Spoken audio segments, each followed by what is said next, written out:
వచనం చదువుకొని ముందుకు వెళ్దాం. మత్తయి సువార్త 1వ అధ్యాయం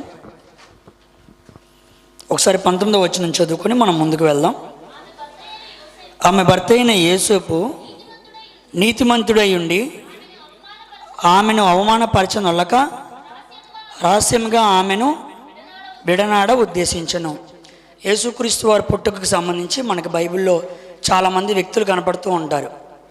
ఆయన పుట్టుకకి దగ్గరగా ఉన్న వ్యక్తులు అన్నమాట. ఉదాహరణకి రోమా చక్రవర్తి కైసర్ ఔగుస్తు కనపడుతూ ఉంటాడు. సిరియా దేశానికి అధిపతి అయిన కురేనియా కనపడుతూ ఉంటాడు. యూదా దేశానికి రాజుగా ఉన్న హేరోదు కనపడుతూ ఉంటాడు. యేసుక్రీస్తు వారి తల్లైన మరియ కనపడుతూ ఉండిద్ది. ఆయన తండ్రి అయిన యోసేపు గారు కనపడుతూ ఉంటారు. మరి యొక్క బంధువురాలైన ఎలిజబెత్ కనపడుతూ ఉండిద్ది. ఆయనకి భర్త అయిన జకరియా గారు కనపడుతూ ఉంటారు. యేసుక్రీస్తు వారి పుట్టుకకు సంబంధించిన వ్యక్తులు అన్నమాట వీళ్ళందరూ.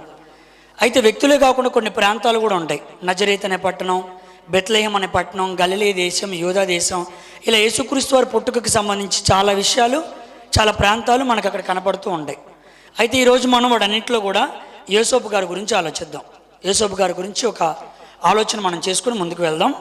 ఒకసారి 19వ వచనం మనం అలా చదివితే, ఆమె భర్త అయిన యోసేపు నీతిమంతుడై ఉండి ఆమెను అవమానపరచనొల్లక రహస్యంగా ఆమెను, ఎప్పుడైతే మరియమ్మ గారు గర్భం ధరించారన్న విషయం అర్థమైపోయిందో, ప్రదానం చేయబడిన భర్తగా ఉన్న యోసేపు గారు ఏం చేస్తున్నారంట?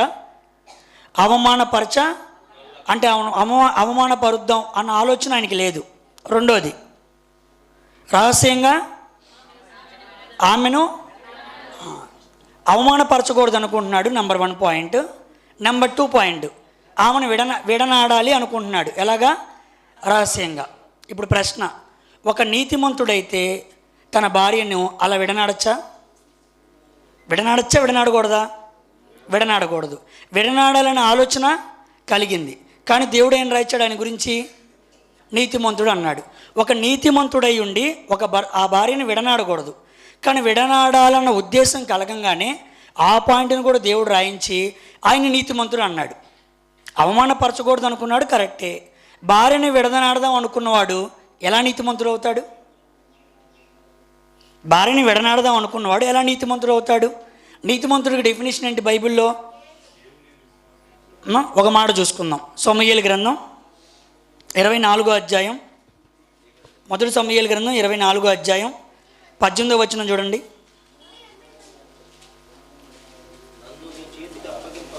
దావీదు ఇట్లనెను, యెహోవా నన్ను నీ చేతికి అప్పగించగా నన్ను చంపగా విడిచినందుకు ఈ దినమున, చదవండి, నీవు నా అపకారమునకు ఉపకారము చేసిన వాడవై నా ఎడల నీకున్న ఉపకార బుద్ధిని వెల్లడి చేసేది గనుక. అంటే అపకారం చేసిన వాడికి కూడా ఉపకారం చేసేవాడిని బైబిల్ ఏమంటుంది? నీతిమంతుడు అంటుంది. ఇక్కడ మరియమ్మ గారేమి అపకారం చేయలా. ఎవరికి? యోసేపు గారికి. కానీ యోసేపు గారు ఏమనుకున్నారు? విడనాడదాం అనుకున్నాడు. మరి భార్యని విడనాడదాం అనుకున్నాడు. నీతిమంతుడు ఎలా అవుతాడు? అక్కడ పాత నిబంధనలో సౌలు గారు దావీదు వెనకాల వెంబడించి ఆయన చంపుదాం అనుకొని ఎన్నో కుట్రలు పన్నాడు. అన్ని కుట్రలు చేసిన సౌలు గారు ఒకరోజు దావీదు గారికి దొరికితే దావీదు గారు ఆయన ఏం చంపలేదు. అపకారం చేసిన దావీదు గారు ఏం చేశారు? ఉపకారం చేశారు. అపకారం చేసిన వాడు కూడా ఉపకారం చేసేవాడే నీతిమంతుడు అని మనం చదువుకున్నాం అక్కడ. అలా చదువుకొని మనం ఇక్కడికి రాస్తే, యోసేపు గారి దగ్గరికి వస్తే మరియమ్మ గారు ఏ అపకారం చేయలేదే. ఆమె పరిశుద్ధాత్మ వలన గర్భం ధరించిన విషయం ఆయనకి తెలియదు. కానీ ఏమనుకున్నాడు? ఇక్కడ రహస్యంగా విడనాడాలి అనుకుంటున్నాడు. మరి తప్పంటారా, రైట్ అంటారా? అది భార్యని రహస్యంగా విడనాడదాం అనుకున్నది తప్ప, రైటా? ఏం చెప్పరండి? తప్ప, రైటా? మామూలుగా మనకి సమాజంలో ఏంటో తెలుసా? పెళ్లి కాకముందు ఒక పురుషుడు ఎలా ఉన్నా సరే పెళ్ళి అయ్యేటప్పుడు ఎలాంటి భార్య కావాలని కోరుకుంటాడు? మంచి భార్య కావాలి, పవిత్రులైన భార్య కావాలి, నా భార్య అంతకుముందు ఎవరితోనూ కూడకూడదని కూడుకుంటూ ఉంటాడు. అవునా కాదా? ఎంత ఎదవేషాలు వేసే మగ వ్యక్తి అయినా భార్య దగ్గరికి రాగానే, పెళ్లి దగ్గర రాగానే అంతా పవిత్రంగా ఉండాలని కోరుకుంటూ ఉంటాడు. ఆడవాళ్ళు కూడా అంతే. ఎన్ని తప్పుడు పనులు చేసినా, అంతకుముందు ఏమైనా చేసినా, అమ్మో నాకు వచ్చే భర్త మాత్రం నాతోనే ముందుగా కలవాలి, ఏ పురుషుడిని కూడనవాడై ఉండాలి, ఏ స్త్రీని కూడనవాడై ఉండాలని చెప్పి ప్రతి పురుషుడు ప్రతి స్త్రీ కోరుకుంటూ ఉంటారు. అది కరెక్టే. యేసుక్రీస్తు వారు కూడా అలాగే కోరుకున్నారన్నమాట. యేసుక్రీస్తు వారు భర్త, అలా అనుకోండి, బైబిల్లో ఆయన అలాగే పోల్చబడింది కాబట్టి. సంఘం అంతా కూడా ఎవరు? భార్య. భార్య ఎప్పుడు ఎలా ఉండాలని కోరుకున్నాడు ఆయన? కొరింథీయులకు రాసిన 2వ పత్రిక 11వ అధ్యాయం 2వ వచనం చూడండి ఒకసారి. కొరింథీయులకు రాసిన 2వ పత్రిక 11వ అధ్యాయం 2వ వచనం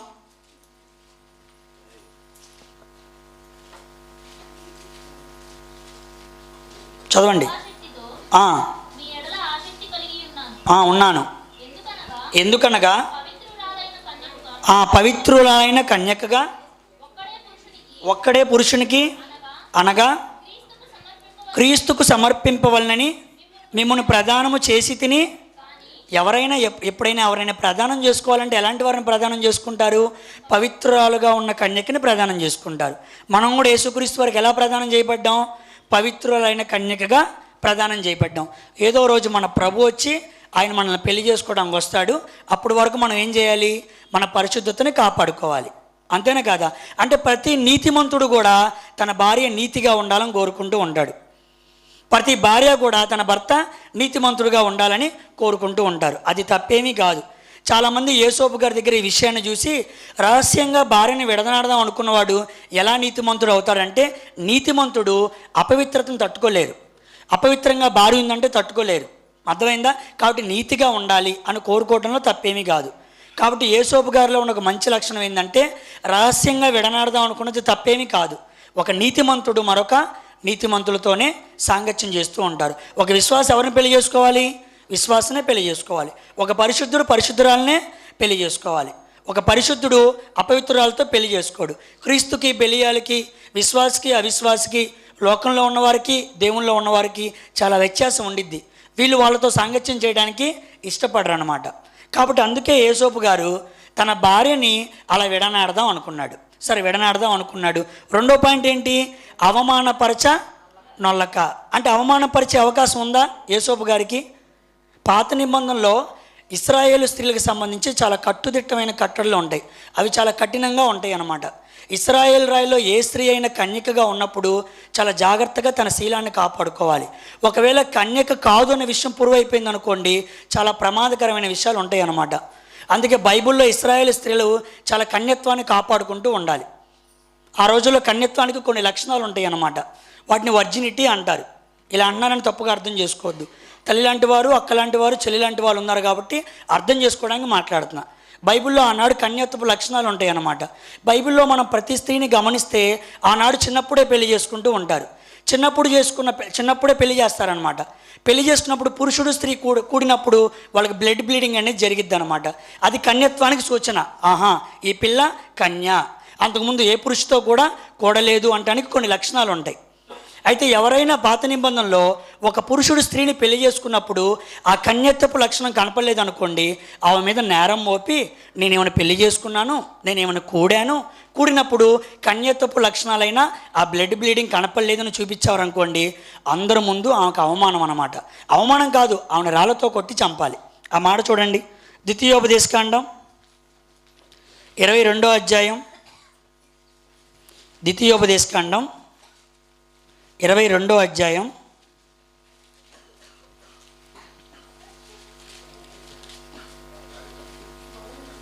13వ వచనం చదవండి. ఒకడు స్త్రీని పెళ్లి చేసుకొని ఆమెను కూడిన తర్వాత ఆమెను వల్లక ఆమె మీద అవమాన క్రియలు మోపి ఆమె చెడ్డదని ప్రచురపరిచి, ఈ స్త్రీని నేను పరిగ్రహించి ఈమె దగ్గరికి వచ్చినప్పుడు ఈమె యందు కన్యాత్వము నాకు కనబడలేదని చెప్పిన భర్త కానీ పెళ్లి చేసుకుని భార్యలో ఆ కన్యత్వపు లక్షణాన్ని గుర్తే పెట్టుకున్నాడు అనుకో, నేను చేసుకున్న ఈ భార్య కన్యక కాదు అని చెప్పాడు అనుకోండి, చాలా ప్రమాదం. అప్పుడు ఏం చేయాలో తెలుసా? అప్పుడు ఆ పిల్లని పెళ్లి చేశారు కదా తల్లిదండ్రులు, వాళ్ళిద్దరూ వెళ్ళిపోయి ఆ ఇంట్లో వాళ్ళ శోభనం జరిగినప్పుడు ఆ బ్లడ్ బ్లీడింగ్ బట్టను తీసుకొచ్చి వాళ్ళందరికీ చూపించి, ఇదిగోండి నా కూతురు కన్యక, అంతకుముందు ఏ పురుషుడితోనూ కూడలేదు, నీతో పెళ్లి చేశాను, నీతోనే నా కూతురు కూడింది అని చూపించాలి. అంత కఠినమైన లక్షణాలు ఉంటాయి అన్నమాట. 17వ వచనం చదవండి ఒకసారి.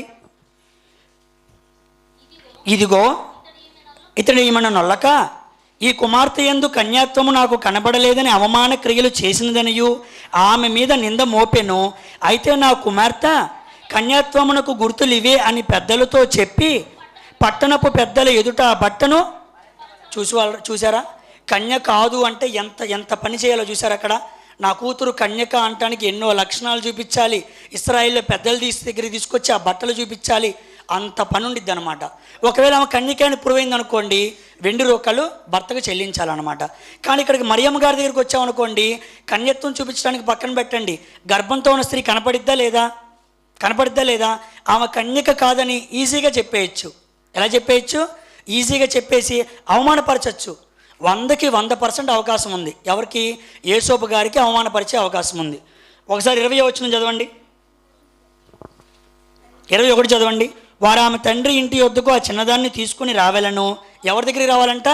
తండ్రి ఇంటి ఆయన దగ్గరికి తీసుకుని రావాలంట. అప్పుడు ఆమె ఊరివారు ఆమెను రాళ్లతో కొట్టి చావవలను. ఏలయనగా ఆమె తన తండ్రి ఇంట వ్యభిచరించి ఇశ్రాయేలులో దుష్కార్యము చేసెను. అట్లు ఆ చెడుతనమును మీ మధ్య నుండి. ఇశ్రాయేలు స్త్రీల్లో ఒక కన్యక ఎప్పుడైనా తప్పు చేస్తే ఆమె ఇశ్రాయేలు స్త్రీ మొత్తానికి అవమానం చేసిన స్త్రీగా ఉండిద్ది. ఆ విషయాన్ని తల్లిదండ్రులకు చెబితే తల్లిదండ్రుల ఎదుట, పెద్దల ఎదుట ఆ స్త్రీని నుంచోబెట్టి రాళ్లతో కొట్టి చంపాలి. ఈ ఎంత అవకాశం ఎవరికి ఉంది? భర్త అయిన యోసేపుకు ఉందా లేదా? ఆమెతో మాట్లాడినప్పుడు, ఆమె గర్భం ధరించినప్పుడు నాకెందుకు ఈ గోల? మనమైతే అదే అనుకుంటాం, నాకెందుకు ఈ గోల? నువ్వు ఎవరితోనో కలిసావు, పరిశుద్ధాత్మ వలన గర్భం ధరించిన విషయం తెలియదు కదా ఆయనకి, ఎవరితోనో కలిసావు, నాకెందుకు అని ఆలోచన చేసి అందరికీ చెప్పంగానే మరియమ్మ గారిని ఏం చేస్తారు? వాళ్ళ అమ్మ వాళ్ళ ఇంటి దగ్గరికి తీసుకెళ్ళి పెద్దలందరి ముందు నుంచోబెట్టి, ఇంత దౌర్భాగ్యకు పనిచేస్తావా అని ఒక దరిద్రాలుగా ఆమె ఎంచి అందరి ముందు కొట్టి రాళ్లతో చంపేయచ్చు. అలా చంపితే యేసుక్రీస్తు వారు వస్తారా? అసలు ఇశ్రాయేల్లో ఒక కన్యక అవమానం పడకూడదనమాట. చాలా ఇంపార్టెంట్, గుర్తుపెట్టుకోండి. అందుకే యాకోబు గారికి 12 మంది కుమారులు ఉంటారు. ఒక్కగానొక ప్రేమగా పెంచుకున్న కుమార్తె ఉండిద్ది. ఎవరామా? దీన ఏం చేసిద్ది? వేరే పురుషుడి దగ్గరికి వెళ్ళి కూడి తన శీలాన్ని ఏం చేసుకునిద్ది? పాడు చేసుకునిద్ది. ఇశ్రాయేల్లో ఒక స్త్రీ తన శీలాన్ని పోగొట్టుకుంటే, తన కన్యాత్వాన్ని పోగొట్టుకుంటే చాలా అవమానం. అది చాలా నీచంగా ఎంచుతారన్నమాట. ఆ విషయాన్ని తట్టుకోలేక అన్నలైన షిమ్యోను లేవి ఏం చేశారు? ఆ జనం మీదకి పడి తొత్త నీళ్ళుగా వాళ్ళందరినీ నరికేశారు. మా చెల్లిని అవమానపరుస్తావా అన్న కోపంతో అన్నమాట. అంటే ఇశ్రాయేల్లో ఏ స్త్రీ కూడా అవమానపరచకూడదు. తన కన్యత్వాన్ని, తన శరీరాన్ని జాగ్రత్తగా కాపాడుకుంటూ మొదటగా పురుషుడితోనే, తనకి పెళ్ళి ఇవ్వబడిన పురుషుడితోనే కూడుకోవాలి తప్ప ఏ పురుషుడితో పడితే ఆ పురుషుడితో కూడకూడదు. కానీ ఇక్కడ మరియమ్మ గారు ఏంటి? ఏదో పురుషుడితో ఎక్కడో కూడాడన్న ఆలోచనలో యేసోపు గారు ఉన్నారు. అలా తెలిసినా సరే అందరికీ ఆ విషయాన్ని చెప్పాలన్న ఆలోచన ఆయనకి లేదు. కాబట్టి నీతిమంతుడి దగ్గర నేర్చుకోవాల్సిన లక్షణం ఏంటో తెలుసా? తాను అపకీర్తి చేసిన, తనకు అపకారం చేసిన ఒక వ్యక్తిని అవమానపరచడు. అది నీతిమంతుడి లక్షణం. మనం కూడా చాలాసార్లు మాట్లాడుతూ తోలనాడి మాట్లాడేస్తూ ఉంటాం. ఎవరిని పడితే వాళ్ళని అవమానకరంగా మాట్లాడుతూ ఉంటాం. ఒక నీతిమంతుడు ఎప్పుడు అవమానపరిచాడో వాడేం కాదు, నీతిమంతుడు కాదు. బాగా గుర్తుపెట్టుకోండి. మీరు సంఘంలో అయినా ఎక్కడైనా సరే స్త్రీని కానీ, పురుషుడిని కానీ, పెద్దవాళ్ళని కానీ, చిన్నవాళ్ళని కానీ నోటి మాట తోలనాడి అవమానపరిచావు అంటే నువ్వు నీతిమంతుడివి కాదు. నీలో అపవాది లక్షణాలు పనిచేస్తాయని అర్థం.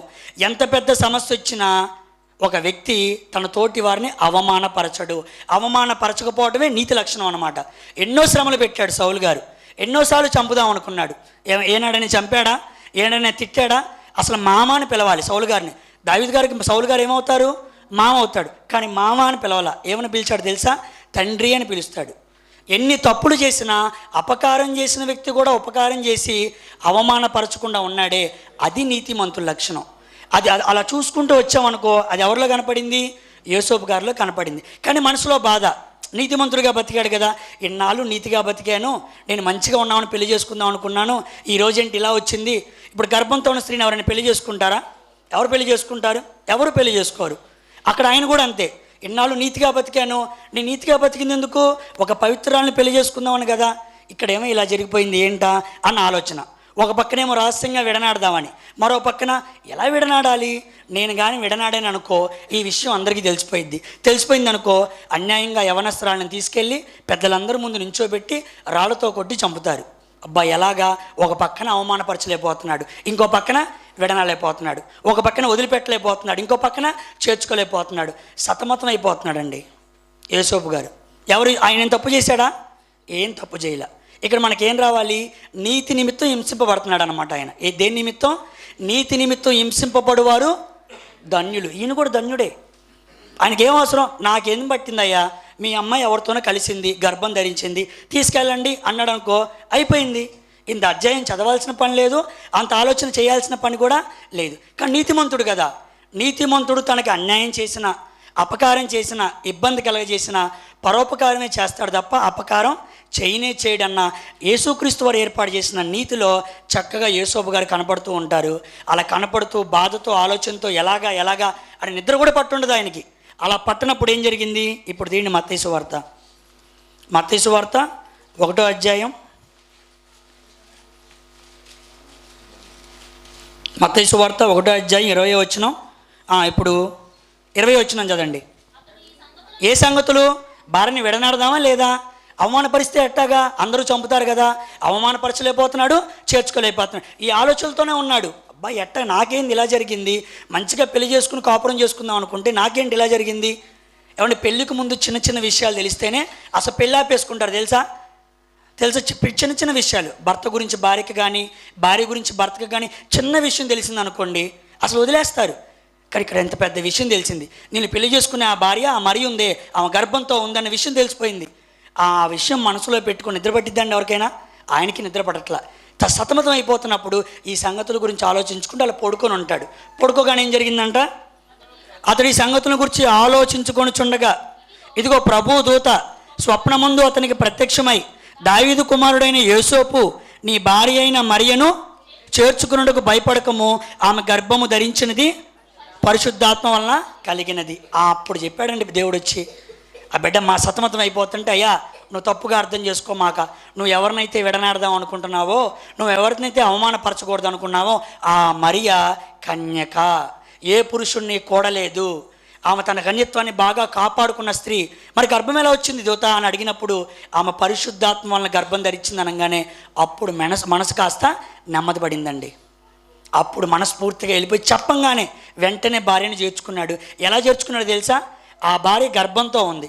9 నెలల గర్భం ఉన్నప్పుడు ఆయన గర్భం కూడుకోలేదు, ఆమెతో ఎప్పుడు కూడలేదు. 9 నెలలు ఆమె గర్భంతో ఉన్నప్పుడు ఆమె మీద ఒక సెక్షువల్ కోరికతో ఆమె ఒంటి మీద కూడా చేయలే. ఎవరు? యేసోపు గారు. ఆ వచనం నీకు ఎలా తెలుసు? ఆడుంది చదవండి, 25వ వచనం చదవండి. ఆమె కుమారుని కను వరకు ఎరుగకుండానంటే అర్థం ఏంటి? ఒక సెక్షువల్ థాట్తో, ఒక ఆలోచనతో గర్భంతో ఉన్న ఆ స్త్రీ మీద ఏమాత్రం కూడా చేయలే. ఏమండి భార్యలా చూసుంటాడండి, నేను అనుకోవటం తల్లిలా చూసుంటాడు. మరి అంతే కదా, ఎక్కడ యేసుక్రీస్తు వారు రావటం ఏంటి, లోకరక్షకుడు జన్మించడం ఏంటి, ఆమె నా భార్య, నేను ప్రదానం చేయబడిన నా స్త్రీకి రావటం ఏంటన్న ఆలోచనతో ఒంటి మీద చెయ్యకుండా ఒక భార్యలా కాకుండా తల్లిలా చూసి 9 నెలలు చాలా చక్కగా సాకాడు ఆమెని.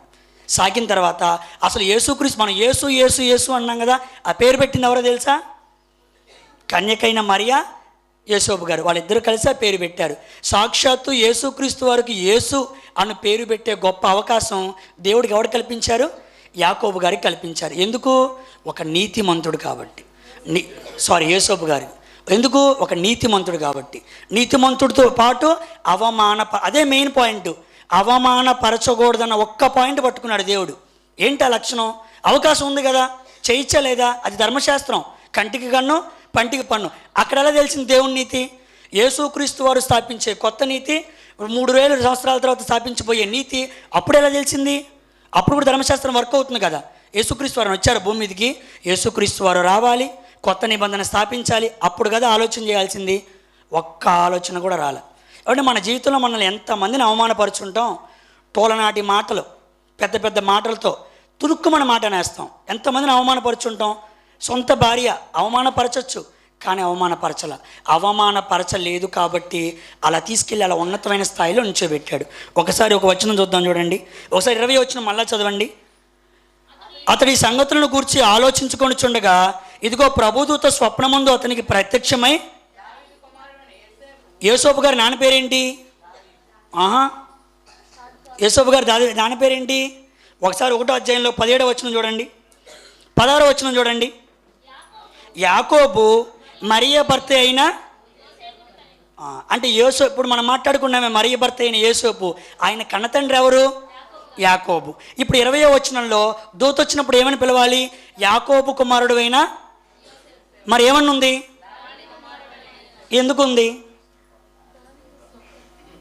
ఎందుకుంది? ఆ వంశంలో పుట్టించాడు కాబట్టి. అప్పుడు దావీదు వంశస్థుడని రాయొచ్చుగా, అందరికీ రాస్తాడు అట్టాగా. బైబిల్లో దావీదు కుమారుడన్న, అబ్రాహాము కుమారుడన్న ఒక స్పెషల్ నొటేషన్ ఉండిద్ది అనమాట. ఆ వంశంలో వస్తున్నప్పుడు ఒక గొప్ప నీతిమంతుడుగా, నీతిని స్థాపించిన వ్యక్తిగా మనకి అబ్రాహాం గారు కనపడతారు. అక్కడి నుంచి 14 ఏళ్ళకి మళ్ళా దేవునికి ఇష్టానుసారం అందరూ చాలామంది ఉన్నారు. ఒక ఉన్నత స్థాయిలో మన భాషలో సినిమాటిక్ లాంగ్వేజ్లో మాట్లాడాలంటే టార్చ్ బేరర్ అనమాట.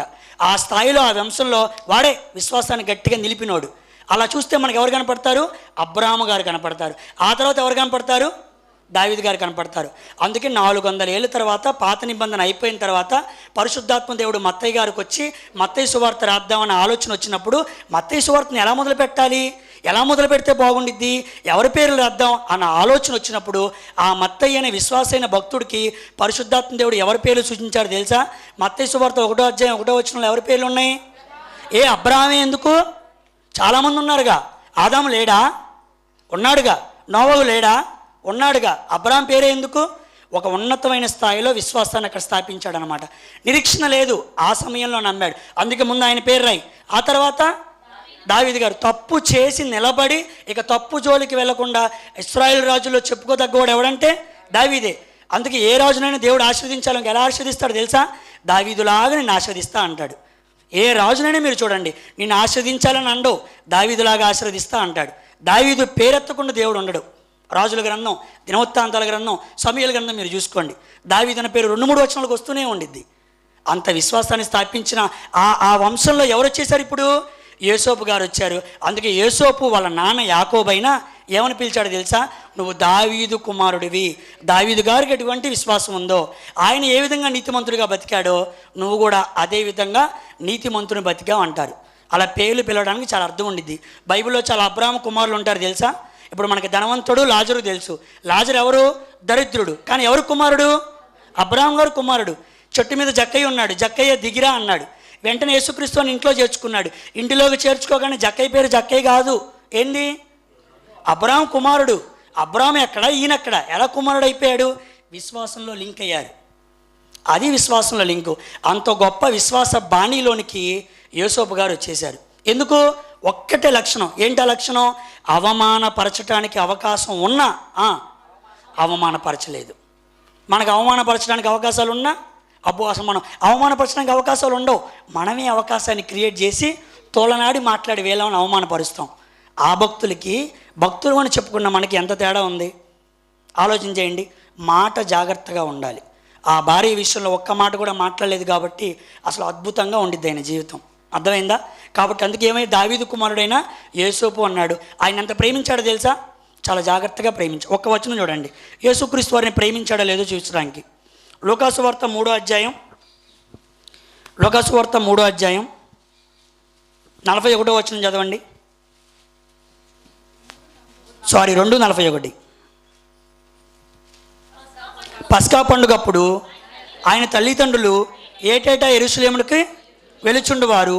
ఆయన 12 ఏళ్ల వాడై ఉన్నప్పుడు ఆ పండుగను ఆచరించుటకై వాడుక చొప్పున వారు యెరూషలేమునికి వెళ్ళిరి. అక్కడ ఏమైపోయింది? యేసుక్రీస్తు వారు ఏమైపోయారు?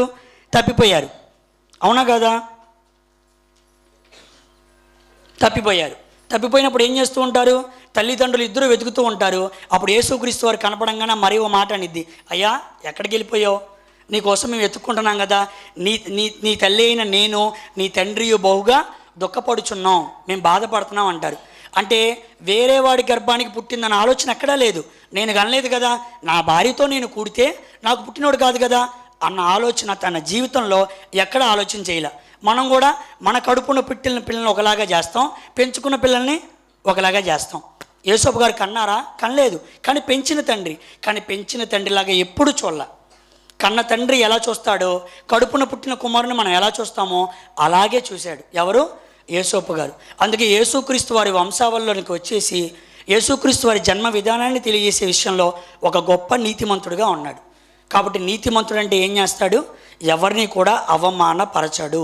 మనం కూడా ఎవరైనా అవమానపరిచే విధంగా ఉంటే ఈ వర్తమానం విన్నప్పుడు మనల్ని మనం మార్చుకోవాలి. కీర్తన గ్రంథంలో ఒక మాట ఉండిద్ది, ఒక నీతిమంతుడిని జ్ఞాపకం చేసుకోవటం ఆశీర్వాదకరం. ఈరోజు యేసుక్రీస్తు వారి పుట్టుకలో చాలామంది సభ్యులు ఉన్నారు. వీళ్ళందరూ మంచి మంచి పాఠాలు నేర్పిస్తూ ఉంటారు. వాళ్ళందరిలో మనం ఒక నీతిమంతుని తీసాం. ఎవరైనా? యేసోపు గారు. ఆయన ఈరోజు మనం జ్ఞాపకం చేసుకున్నాం. మనకు ఆశీర్వాదమా కాదా? ఎప్పుడు ఆశీర్వాదం అంటే మనం కూడా అవమానపరచకుండా బ్రతకాలి. ఈ మాటలకు, ఈ కొద్ది మాటలను దేవుడు దీవించును గాక. చిన్న ప్రార్థన చేసుకుందాం. కృప కలిగిన తండ్రి, జీవం కలిగిన ఆయన, మహాపరిశుద్ధమైన మా ఆత్మల కన్న తండ్రి, మీ ఘనమైన ఉన్నతమైన శ్రేష్టమైన నామానికి మా ప్రభువైన యేసుక్రీస్తు వారి పేరిట వందనాలు, స్తుతులు, స్తోత్రాలు తెలియజేసుకున్నాం నాయన. తండ్రి, ఈ భూమి మీదకి మీరు రావటం అనేది చాలా మహా గొప్ప కార్యం నాయన. ఎవరు కూడా ఉన్నతమైన స్థాయిలో ఉండి కిందకి రావటానికి ఎవ్వరూ తగ్గరు. అలాంటిది పరలోకంలో ఉన్నతమైన మహాసింహాసనం మీద ఆసీనుడై ఉండి మహిమ మేఘాలతో ఉన్నతమైన లోకాల్ని పరిపాలిస్తూ సర్వ జగత్తుని తమ మహత్తగల మాట చేత రుజించిన మీ ప్రియకుమారుడైన యేసుక్రీస్తు వారు ఎంతగానో తగ్గించుకొని భూమి మీదకి వచ్చారు. అంతలో ఇంకా తగ్గించుకొని దాసుడుగా ధరించి, అంతలో ఇంకా తగ్గించుకొని రిక్తునిగా మా కోసం మారి పశువుల తొట్టిలోనికి గొప్ప పరలోక సింహాసనాన్ని వీడనాడి వచ్చారు నాయన. అంత గొప్ప యేసుక్రీస్తు వారి జన్మకు సంబంధించిన ఎంతోమంది వ్యక్తులని మీరు మాకు బైబిల్లో రాయించి వారి ద్వారా అనేకమైన పాఠాలు మీరు మాకు నేర్పించారు. మా ప్రభువారి పుట్టుక ఈరోజు భూమి మీద జరగకపోతే మా పాపాలు క్షమించబడేవి కాదు, దేవుడికి మేము దగ్గరగా మారేవాళ్ళం కాదు, ఆయనకి మాకున్న శత్రుత్వం ఎప్పటికీ పోయేది కాదు. కాబట్టి సమాధానపరచడానికి వచ్చిన మా ప్రభువారి జన్మలో పాలిభాగస్తులైన ఆయన పెంచిన తండ్రి అయిన యేసోపు వారి గురించి కొన్ని మాటలు ఆలోచింపజేయడానికి మీరు ఇచ్చిన అవకాశాన్ని బట్టి మీకు వందనాలు, వేలాది స్తుతులు, స్తోత్రాలు తెలియజేసుకుంటూ, అదేవిధంగా నా తర్వాత మరికొన్ని మాటలు అందించబోతున్న సహోదరులను జ్ఞాపకం చేసుకోండి. దైవజనులు దీని దాసులు రత్నపాల్ గారు మీరు జ్ఞాపకం చేసుకోండి. మా అందరికీ కావాల్సిన మాటలు ఈ ఉదయకాలమున ఏమైతే మాకు కావాలో, ఆయన పుట్టుకకు సంబంధించి ఇంకే విషయాలు నేర్చుకుంటే మేము పాపంలో పడకుండా బలంగా ఉంటామో అటువంటి స్థిరమైన పునాదికి కావాల్సిన మాటలని మీ వాక్యం ద్వారా, మీ ప్రజల ద్వారా, మీ మీ మీ మీ పనిచేసే పనివారి ద్వారా మా అందరికీ అనుగ్రహించమని కోరుకుంటూ, మీ ప్రియకుమారుడును మా అందరి ప్రభు ప్రియ రక్షకుడైన యేసుక్రీస్తు వారి పేరిట మిక్కిలి వినయంతో వేడుకొని ప్రార్థిస్తున్నాను నా పరలోకపు తండ్రి, ఆమేన్. మంచిదండి. చక్కగా వాక్యమైన మీ అందరికీ, అదేవిధంగా దైవజనుల గారికి కూడా నా ఉదయపూర్వకమైన వందనాలు.